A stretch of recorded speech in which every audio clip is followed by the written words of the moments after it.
sementara ya, performa otot. Komponen fleksibilitas kita pakai uji fleksibilitas. Kemudian endurance, berarti uji apa?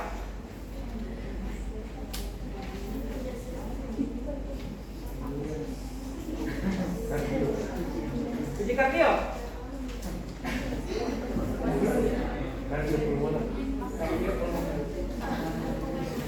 Ya, kita bisa menggunakan biofeedback ya untuk tes atau bisa EMG.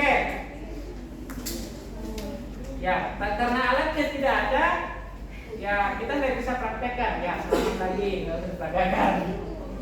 EMG nggak ada kan? Nggak ada. Oke.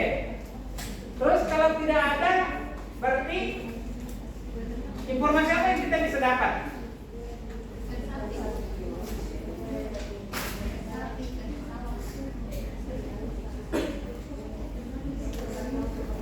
Yang pertama adalah kalau misalnya tidak ada alatnya, maka kita gunakan manual muscle testing.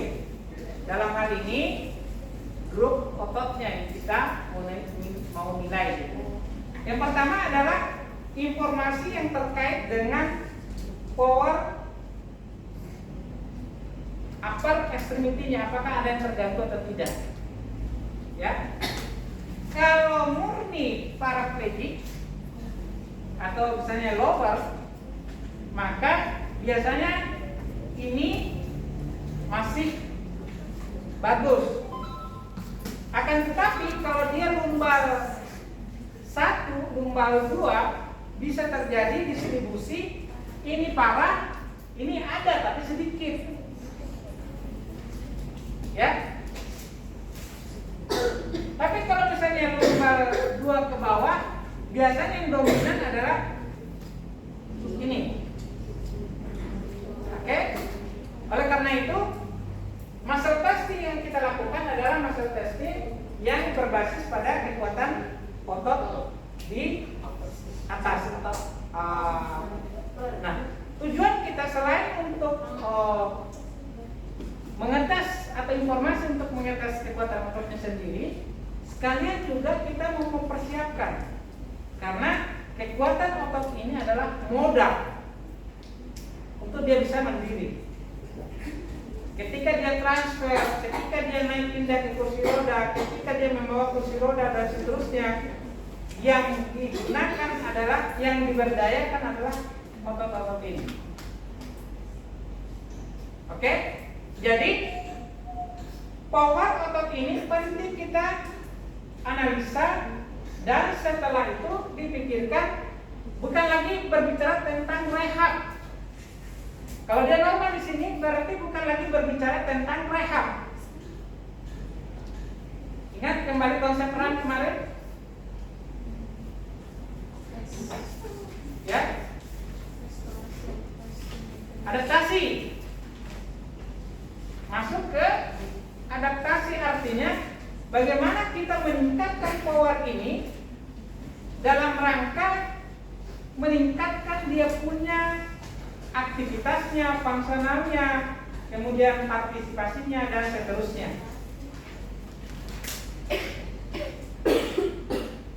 Dan di samping itu, endurance. Salah satu isu yang terkait dengan ini adalah cepat capek. Misalnya, Pak, kenapa kita pergi misalnya kalau dia muslim, kenapa tidak pergi ke masjid? Masih bisa kita sholat. Kan ada dia yang masih bisa dipakai kursi roda. Iya, masih bisa dipakai kursi roda, tetapi saya tidak bisa tahan lama duduk. Berarti isunya di sini adalah endurance. Ya. Ada berapa juga pasien kami, misalnya beliau seorang pendeta, kenanya ininya tidak ada masalah di kakinya, tetapi di tangan, kedua tangan yang jadi masalah. Ya,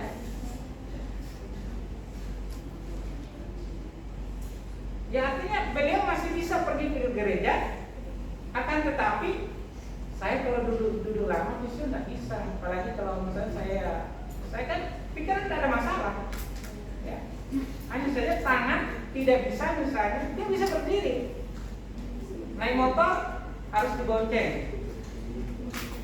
Ya. Terakhir Pak beliau sudah bisa naik motor sendiri. Biasanya selalu diantar. Terakhir beliau sudah bisa. Jadi SCI itu bisa saja ada kemungkinan untuk meminimalisir ya kecacatan yang ada. Ya, tidak selalu dalam pikiran kalian SCI sekali SCI tetap SCI. Tidak selalu seperti itu. Ya. Nah sekarang kalau misalnya ini misalnya yang terganggu ya, berarti ini kita harus maksimalkan. Kemudian kalau ini yang terganggu, berarti ini yang harus kita maksimalkan. Dalam rangka apa? Dalam rangka masalah respirasi dan endurance itu sama. Tidak bisa duduk lama, tidak bisa berdiri lama, atau tidak bisa beraktivitas yang dalam waktu yang lama.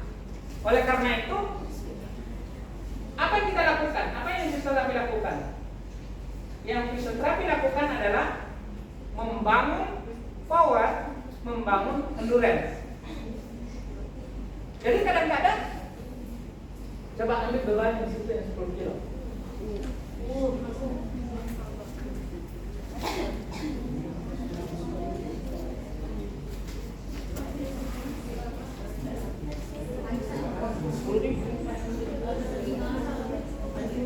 Itu berapa? Oke, ada berapa? Bawa. Ya.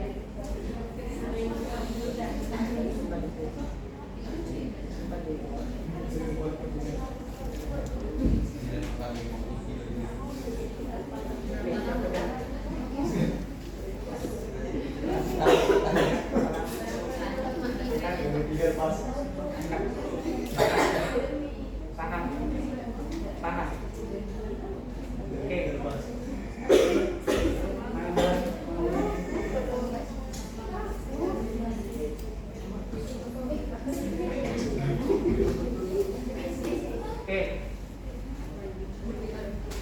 Kadang ini drop, kan? Tapi untuk membantu fasilitasi ini masih bisa.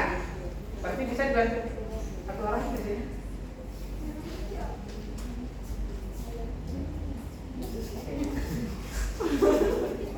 Angkat. Tahan.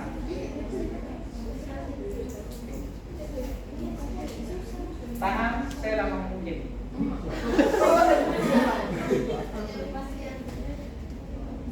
Nah, kenapa ini perlu kita bangun kekuatannya?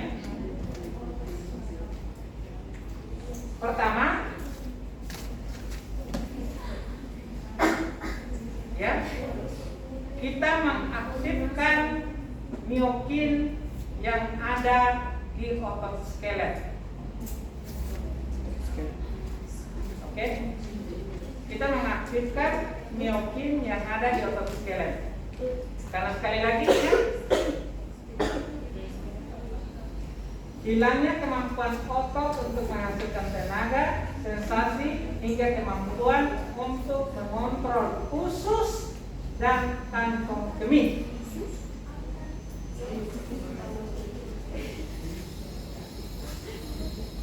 Nah, coba kalian buka bukunya kalian. Oke?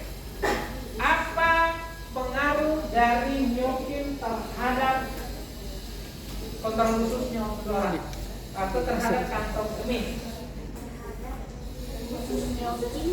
Ya, bisa di Google the role of miokin in skeletal muscle.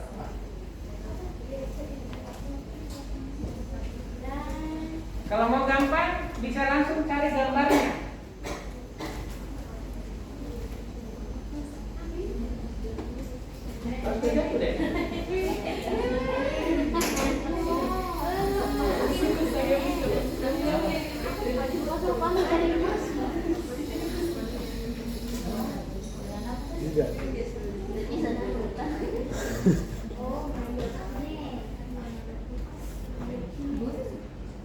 Kalian sudah lihat mungkin?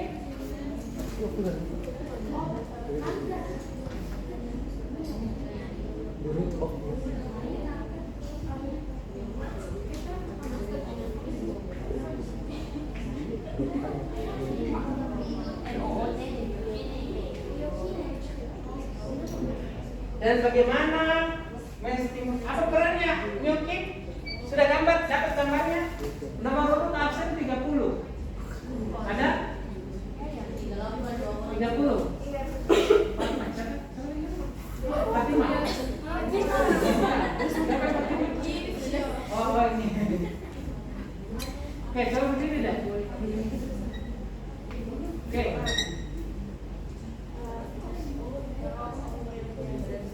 Coba terangkan apa itu mungkin? Kalau yang sudah kecil, jadi miokin itu dia protein otot yang terlibat dalam kontraksi otot polos. Terus dia itu terjadi di dinding-dindingan jantung ini. Terus kalau pasien paraplegia di sisi kiri atau kanan ini? Kiri. Kiri. Sudah kebetulan? Sudah. Kapan? Pagi.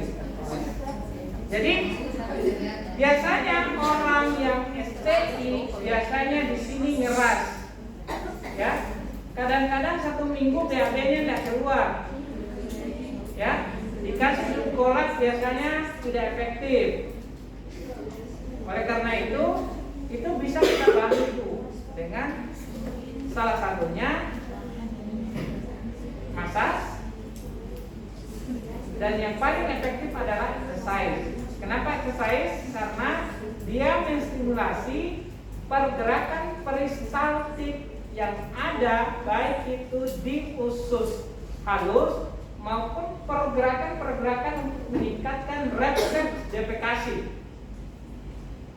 Ya, jadi ketika saya melakukan misalnya, coba kontraksikan otot yang ada, terutama rectus abdominis, maka berarti otot akan mengeluarkan hormon. Nama hormon itu yang bernama miokin. Miokin itu memiliki efek yang luar biasa sistemik, efek yang bisa mempengaruhi, misalnya dia meningkatkan produksi insulin, dia meningkatkan pergerakan dari gastrointestinal, dia meningkatkan produksi kortisol misalnya, dia meningkatkan atau menurunkan TNF atau tumor nekrosis alfa. Tahu TNF?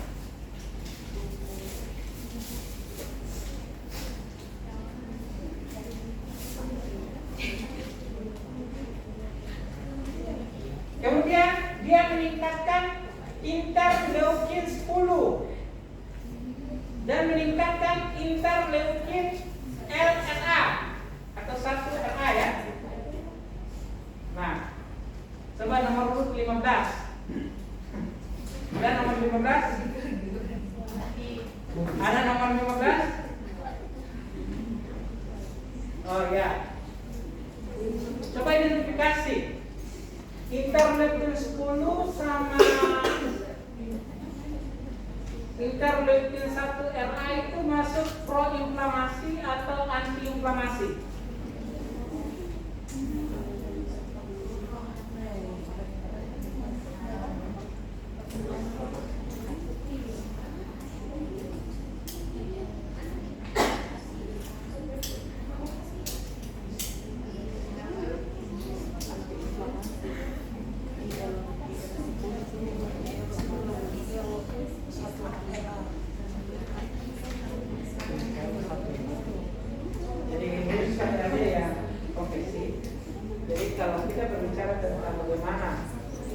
Meningkatkan performa kinerja organisasi, ya salah satunya dengan exercise.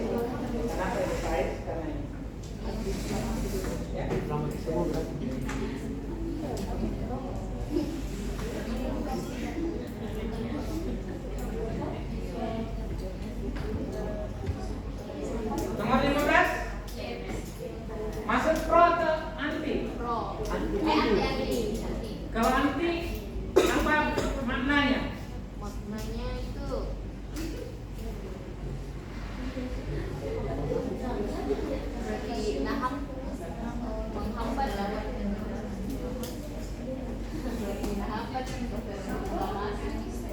Apa?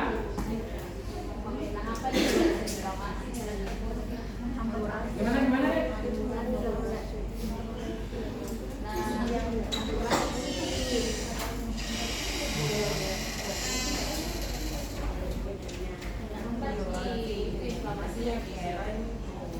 Nah, hambat inflamasinya.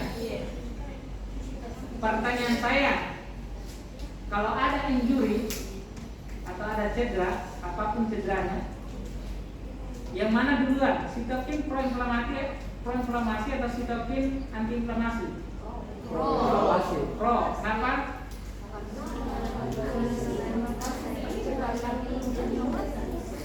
Mempercepat reaksi penyembuhan ya, proses.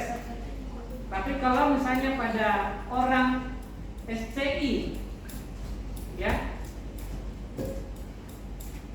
berarti sitokin proinflamasinya di fase akut pasti tinggi ya, dan akan tetap tinggi kalau proses penyembuhannya tidak tuntas. Ya, selama dia masih ada proses yang namanya rehab atau penyembuhan, maka kadar interleukinnya, ya, jadi ada interleukin misalnya 1 beta misalnya, atau interleukin 6 itu bersifat proinflamasi. Mungkin ada bingung kalau proinflamasi sih apa sih hubungannya, ya. Jadi orang yang mengalami nyeri, orang yang mengalami cedera, ya, selalu ada respon tubuh. Ya, orang SCI jangan dikira SCI itu tidak ada nyerinya. Ya, SCI bisa dia merasakan ada namanya hiperalgesia, ya, atau bisa tidak merasakan adanya nyeri sama sekali. Terkait dengan gangguan sensasi. Nah, ketika misalnya dia merasakan ada nyeri, bisa jadi sitokin tumor nekrosis faktor alfanya itu meningkat, dan interleukin 10 dan interleukin 1 yang lainnya itu rendah. Tapi interleukin 6, interleukin 1 beta kadarnya tinggi.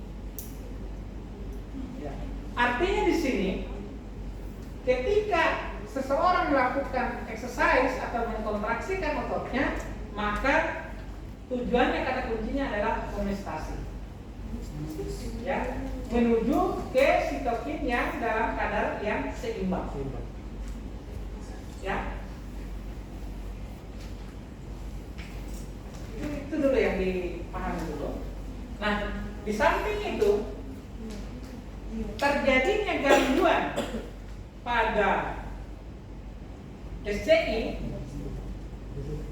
itu artinya ada kerusakan pada jaringan saraf, kan? Ya. Kalau kerusakan jaringan saraf berarti untuk menuju penyembuhan harus ada bahan-bahan baku yang bisa dijadikan sebagai pembentukan misalnya sel saraf yang baru.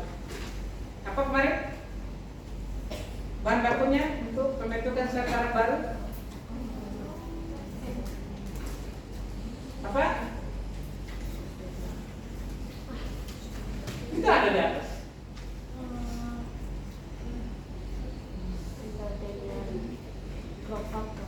BDN-nya?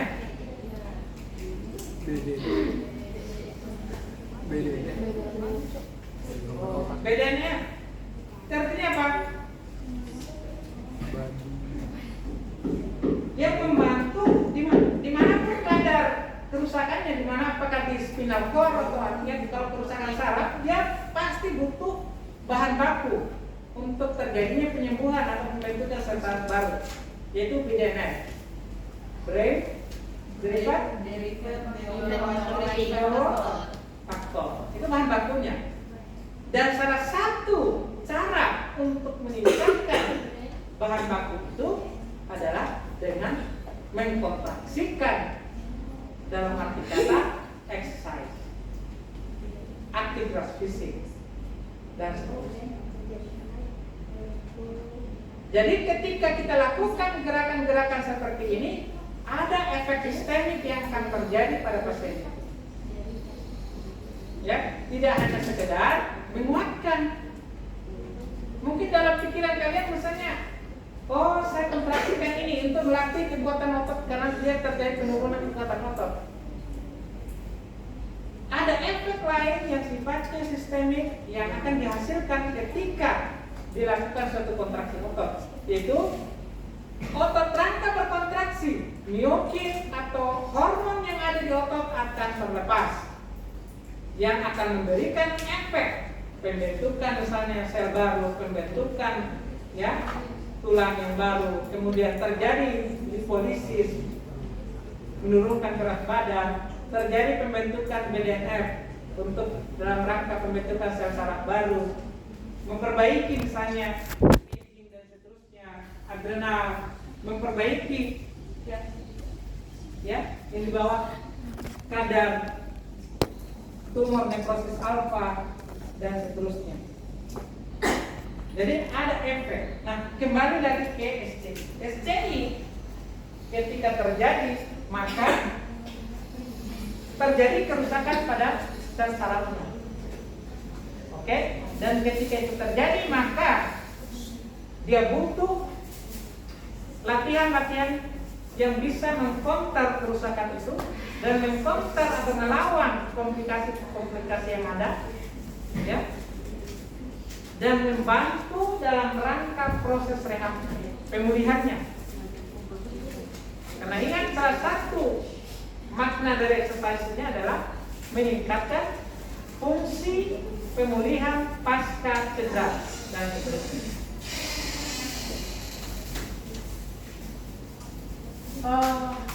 Bisa terjawab gitu ya terkait dengan masalah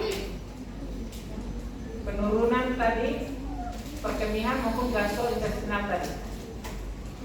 Bisa dipahami adik-adik? Saya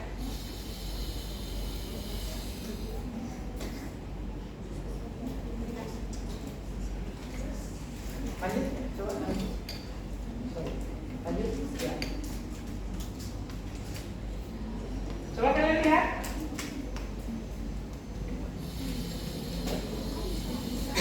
Di patofisiologi yang ditanya.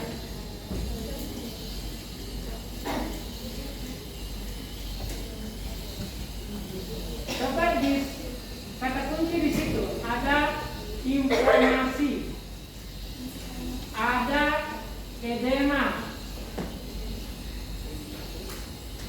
Kata kunci inflamasi. Coba lihat. Kalau inflamasi berarti ada sitokin penanda radang yang kadarnya akan pasti banyak. Sitokin penanda radang tadi interleukin berapa tadi? 6. Ya, 6. 1 beta. Kemudian yang antinya adalah interleukin 10. Apalagi? IL-1RA. Jadi ketika Anda mengexercise atau mengkontraksikan otot seseorang yang dengan kondisi SCI, maka Anda sebenarnya sudah melawan proses patologi yang terjadi pada SCI itu sendiri. Ya, Anda menciptakan zat anti yang ada pada kondisi SCI. Oke, lanjut.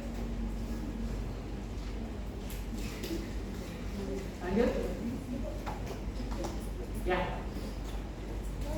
Komplikasi dulu. Pernapasan, ulcus decubitus, ya, infeksi saluran kemih, inkontinensi urin atau konstipasi. Saya kira kita sudah bahas ya. Saya kira sudah kita bahas. Nah, sekarang bagaimana dengan komplikasi pernapasan?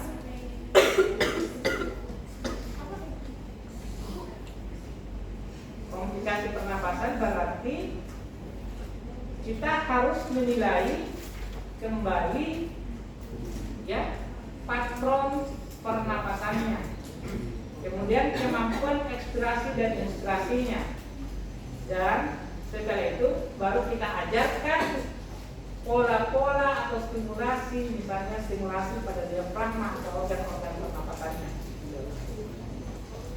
Kemudian disrefleksi otonom, ya, berarti misalnya gangguan peristaltik, ya, gangguan misalnya pencernaan seperti misalnya absorpsi, ya, dan seterusnya.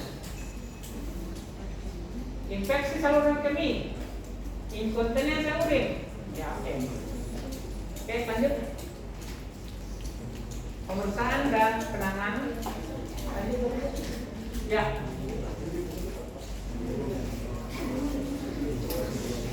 Pemeriksaan jadi, saya kira tidak ada masalah. Sudah tahu semua ya? Pemeriksaan nilai otot.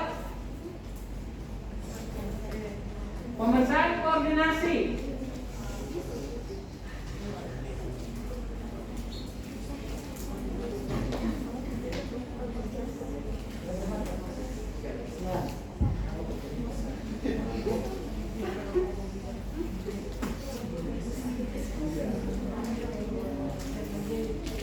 Jadi pemeriksaan yang kita lakukan pada SCI, kita ingat prinsip ROS ya, apalagi ROS, review of system.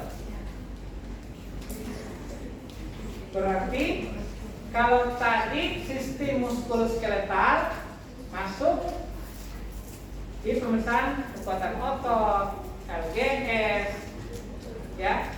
Kemudian perusahaan skala pas dan seterusnya. Sistem perkemihan masuk di. Nah, untuk sistem perkemihan, kalau pasiennya, kalau misalnya dia pakai pampers ya, biasanya pasien SCI dia dipakaikan pampers karena tidak bisa ambulasi kan? Nah, untuk memeriksa apakah dia bisa mengontrol kencingnya apa tidak, caranya gimana? Kalau orang SCI, untuk memeriksa kemampuan dia atau kontrol kencingnya dengan cara apa?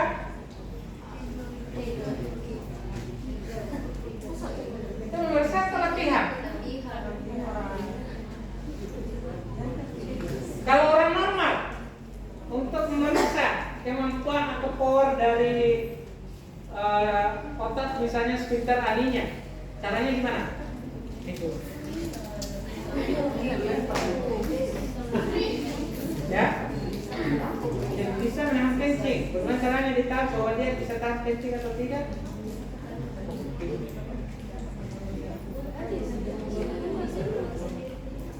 Kalau dapat bisa keluar sendiri kencingnya. Tapi kalau kalian yang mau tes sendiri, bagaimana caranya? Kencing ditahan. Gimana? Kalau kencing ditahan. Kalau kencing ditahan, apa kau bilang saya? Jelas dulu. Kalau kencing tengah-tengah ditahan.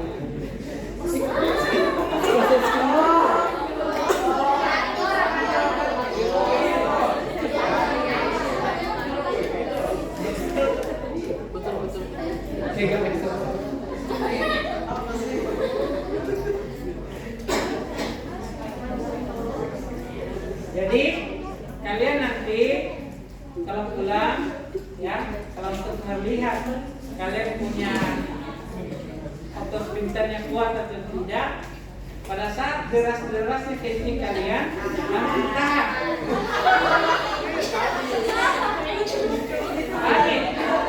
Terus kan ada yang tidak benar, kita akan jelaskan. Ya.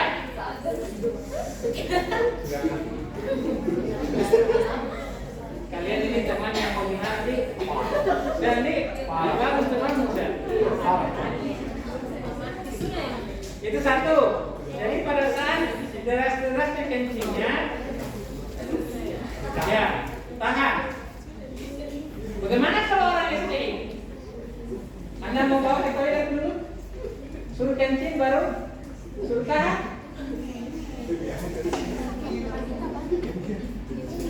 Ya.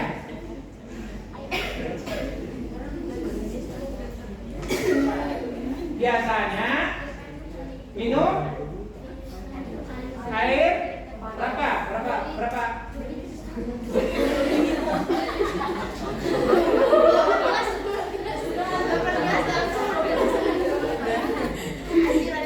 Suruh minum air, dokter katanya ini pembunuh berdarah segar.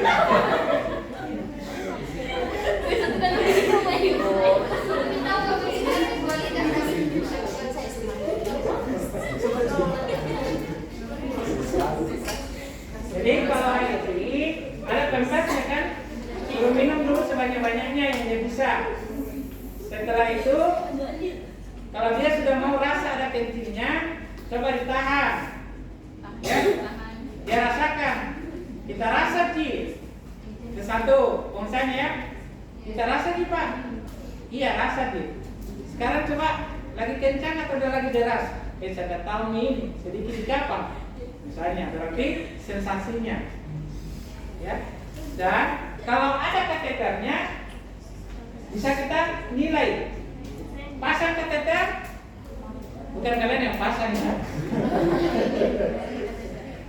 Ya, misalnya dibuka kateter, dia yang dilipat. Kemudian dibuka, pas lagi deras-derasnya, tutup K.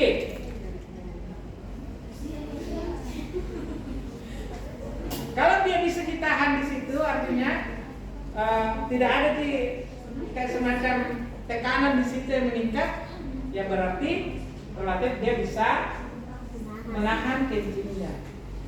Nah, begitu pun nanti latihannya di bladernya, ya blader trainingnya ya. Jadi suruh minum, ya. Kemudian setelah itu ditutup kateternya. Sistem buka tutup. Ya. Kapan dia ingin sekali kencing, buka kateternya. Berarti sudah tahan sekali. Jadi itu prinsip bladernya.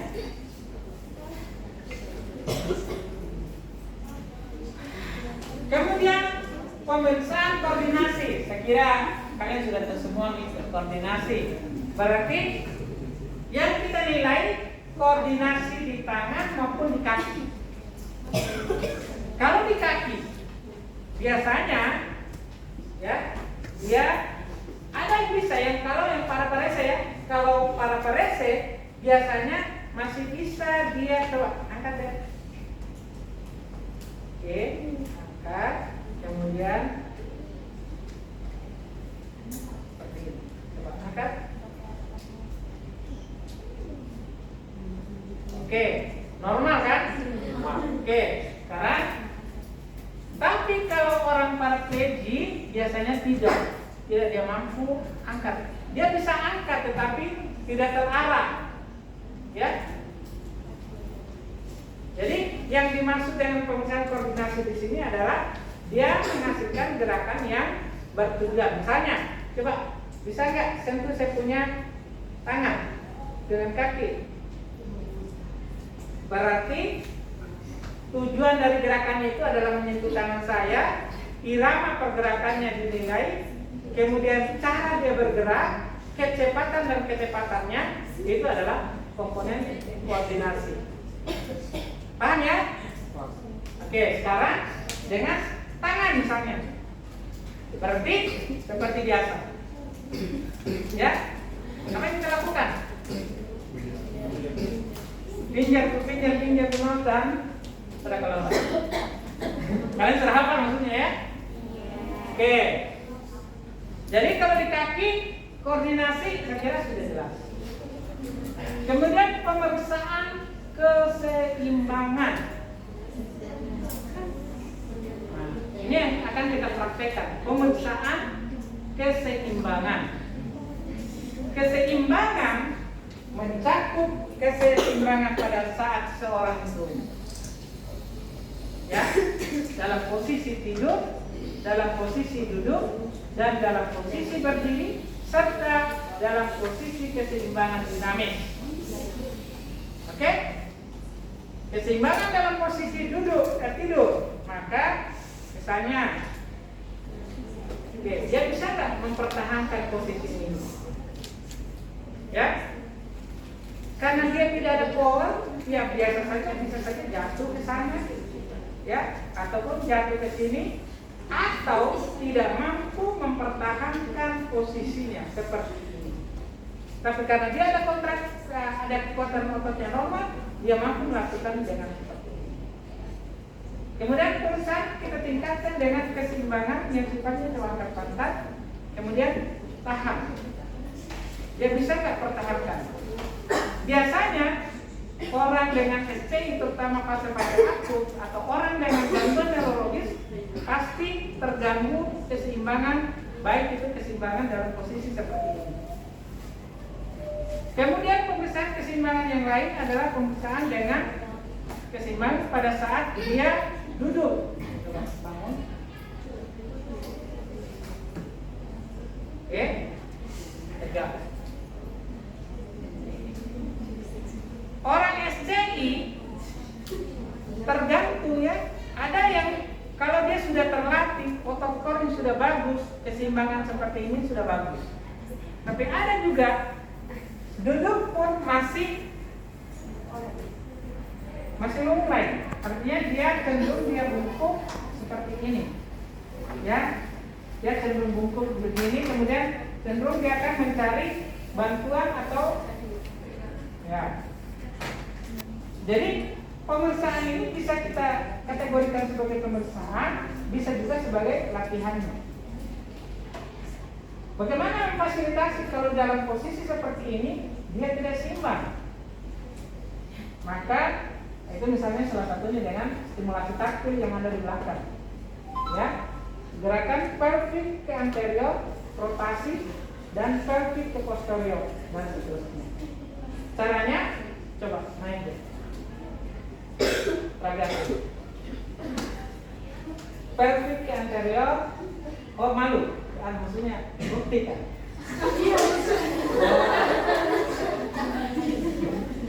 Bukti.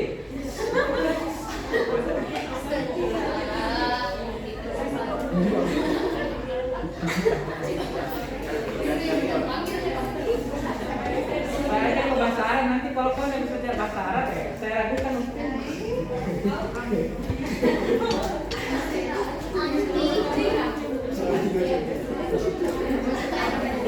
oke, kemana kalian tadi?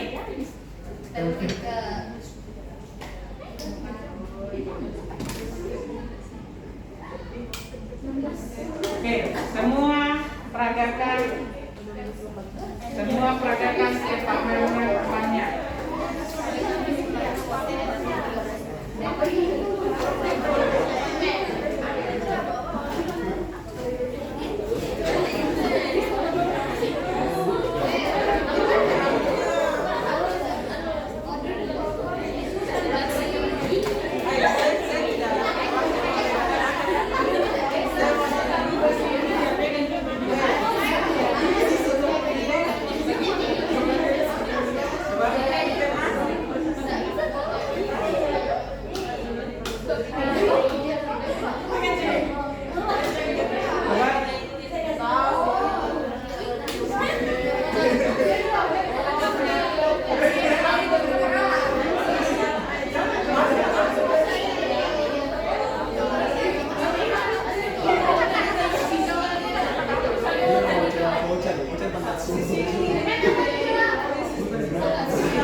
Coba perhatikan semua di sini, coba deh.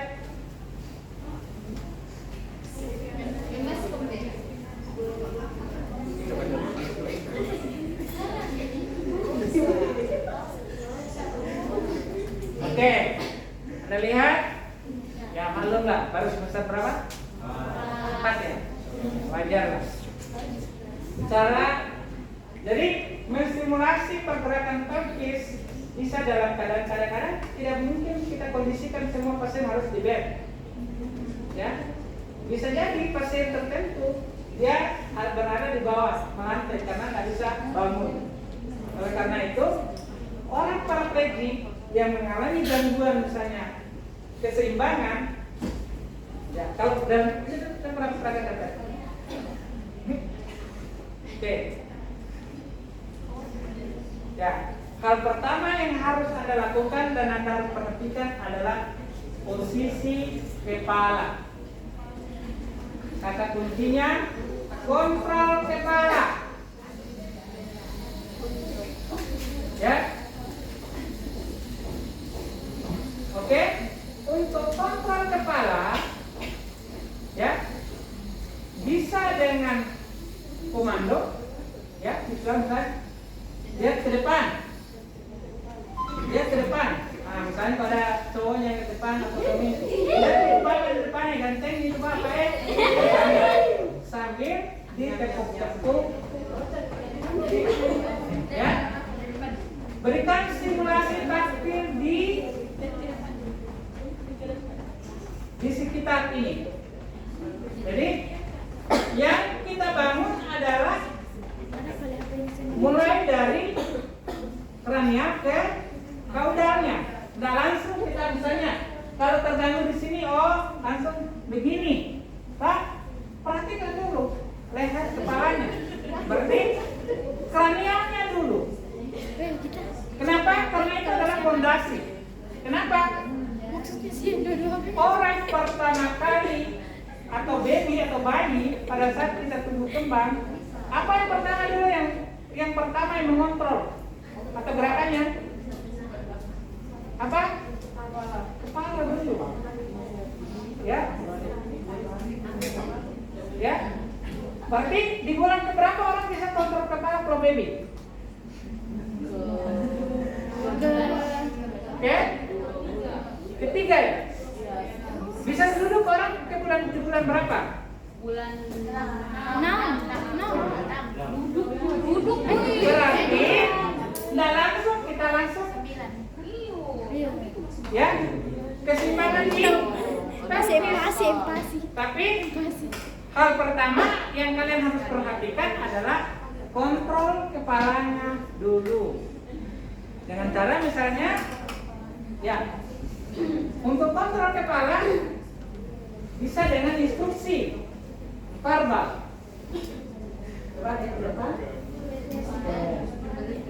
Setelah itu bisa dibantu dengan tepuk-tepuk kalau belum ada.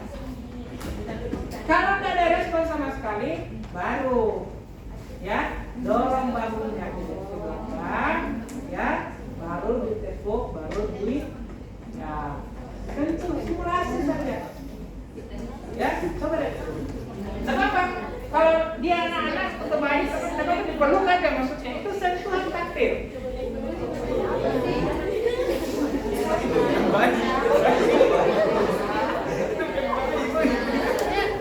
Bagaimana kalau ini dah? Oke. Hal pertama tadi apa? Berarti yang kedua, kalau dia belum bisa, nanti dibantu dengan cara menarik bahu ke belakang.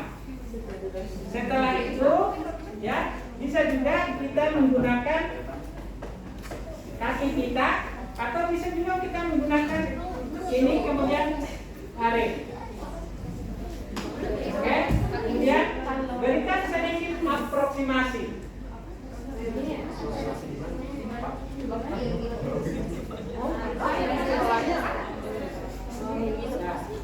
Tekanan ringan saja. Tekanan ringan saja. Tujuannya kalau kita kan ini sentuhan taktil ya. Ya, kalau ini sentuhan taktil. Kalau misalnya, maaf ya. Ya. Dalam rangka belajar. Maaf istilah.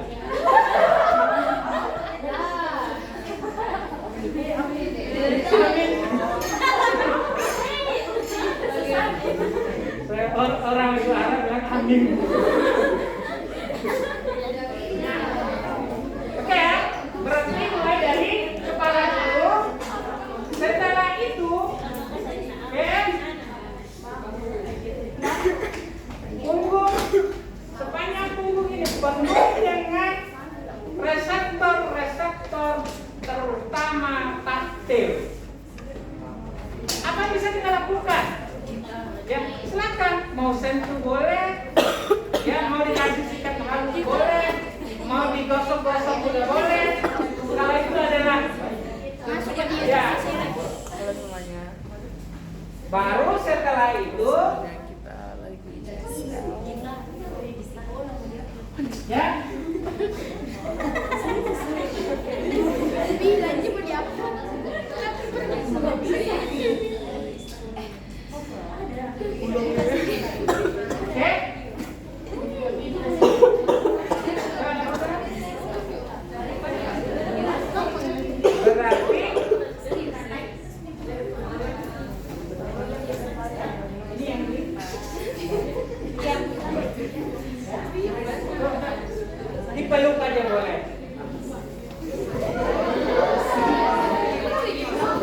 tegak berarti berikan berupa taksil. Ya, berarti ini ditekan ke sini, ya, ke dalam. Ya, baru setelah itu pegang bahunya. Pegang tuh. Ya, baru tarik ke depan. Oke, tarik ke depan. Ya. Setelah itu ke belakang. Putar. Oke, putar. Dia bingung.